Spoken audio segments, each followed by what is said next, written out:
Ay, bakit daw merong mga nakaregister na nang hindi nila alam? Nagugulat sila na kunwari paparehistro sila, biglang nalaman nila, rehistrado na pala sila sa isang yakap clinic.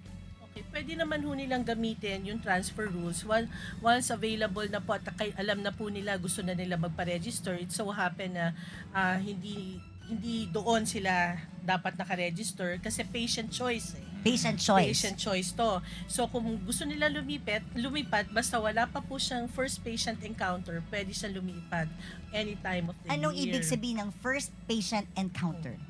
Ayan po. Ito po yung paunang pagkikita nung pasyente sa doktor niya. So, bali po makukunan lang po yung mga initial information nung pasyente. Yun po muna. Pero dito kong nag-introduce rin kami ng yakap empanelment slip. Kasi nga po, narinig namin na meron nagugulat na lang ng mga Oo, members na, ay, dito pala ako rehistrado. Or minsan Hindi ko- pinapapirma wala naman daw sinabi sila ng sa mga akin. papel ng Yes po. kanilang barangay captain, ng kanilang mga Opo. kung sino-sino or mga kagawad or masyashock na lang sila na yung pinapirma sa kanila, rehistrado na sila sa PhilHealth. Is that allowed?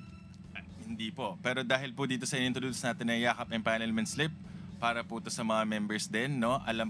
Para po malaman natin kung ano yung pwede nating makuha sa yakap clinic na ito. At itong yakap empanelment slip na rin po yun na ito, pinapaalala sa mga providers natin kung ano yung responsibilidad nila para sa mga members. So ito na rin po yung nagsisilbing parang consent form na nasisigurado natin na alam ni patient na dito yung yakap clinic ko. Yun po yung point na ating Meron yakap siyang slip. marriage contract, Okay. mutual care agreement. So may commitment ang bawat isa. Mm.